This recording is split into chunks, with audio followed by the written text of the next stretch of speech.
bed. My son woke me up with a telephone call. He said, "Mom, turn on the TV." And I turned it on, and I was horrified. So I knew it had to be true. And the more I watched, the more unbelievable I thought it was. I was upset. I started crying after I heard what happened. I put the TV on, and the first thing I seen was the second airplane hitting that big building. And that really paralyzed me. I felt horrible. I thought, oh my God, those poor people in that plane and in that building. I cried. I just kept thinking of how thankful I am for the family I have. And it just made me appreciate my family even more. When I see people that got hurt in there, I felt sad and bad for their families. And it takes forever to get over grief. You never really get over it. And I was sitting there crying. You can't help it. It was so emotional. We're all scared. We didn't know what to expect. We were just kind of in shock. Something like that could happen. Me, I mean, stuff like that you can never forget. You just can't realize it until that evening and start seeing the firemen involved and the police and all the people, and it just seemed like it was just no end to it. They were just digging out and bringing out bodies, and it was something you just couldn't comprehend. I guess in the morning, I was just thinking, man, how are they going to put that fire out? It looked horrible, and then when the second plane hit, it's like, oh, this is something pretty serious. It just that it didn't happen. You know, you're watching it, but you just couldn't believe it did happen. And I guess a lot of people, they see them in a different light because of what they were doing. Could have easily just stayed outside or run the other way, but that's what their job was to go in and try to get victims out. So I think a lot of people kind of, their hearts felt, went out to them for that, because they were victims too. People look upon us, police, fire, EMS, to protect their families, their homes, their businesses, and when you saw what happened to them and the tremendous loss, 343 firefighters alone, it was just a tremendous sense of loss for us, on a personal sense. We lost members of our family, the firefighting family, just the way the police officers and EMS workers did. Well, they're our brothers and sisters. No matter where they are in the country, you pull for them and you want them to always be safe. And they were there doing their job, and the sad thing is that this incident cost them their lives, and it's not only their lives, it's their families that are suffering from this, and the country suffering from it also. I've been in law enforcement 20 years, and watching the news video of the officers, the firefighters, and the rest of the personnel responding, it's our call of duty. We know that. We know it here every time we go to any situation as well. Just heart-wrenching to watch them go in there. A great loss. All of us in the protective services, which is police and fire,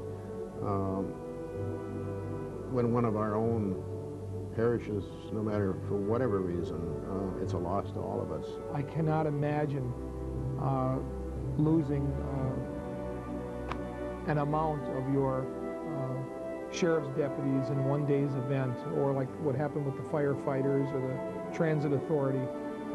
It's just got to be absolutely overwhelming.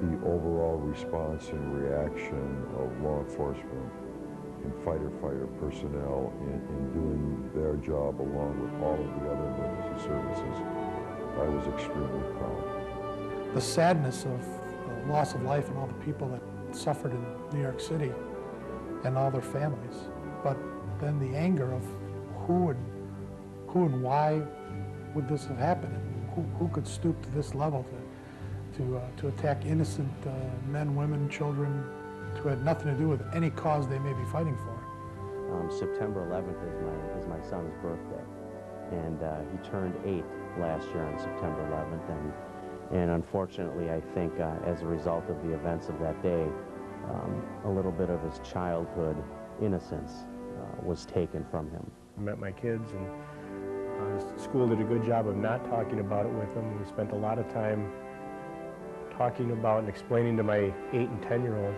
what had occurred, And it was, you know, I just felt so bad for the victims and the firefighters, and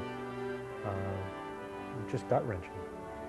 I guess it's made me more aware of being vulnerable and maybe not as safe as I thought I was. When I got home and actually watched it on TV, and then there was the disbelief, and then there was the anger, you know, that so many lives were lost, and innocent people doing their everyday jobs and doing the jobs they're paid for lost their lives because of terrorist acts.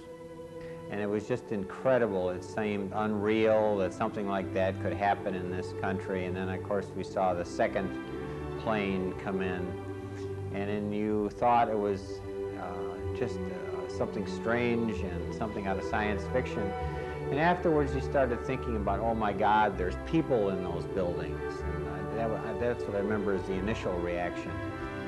I think we learned to not take life and people for granted. I've always had great respect for the firefighters and the police, and it put it into perspective, the harm's way that they put themselves in every day. What we did, I went home and got the biggest flag I had in my flag inventory at home, and we flew the American flag from the tower of the light station, which we will do again this September 11th. Renewed patriotism, other countries, various countries around the world coming together, showing their support, and then also just, you know, people, the community service and helping your fellow man, I think are just wonderful things that have come from it.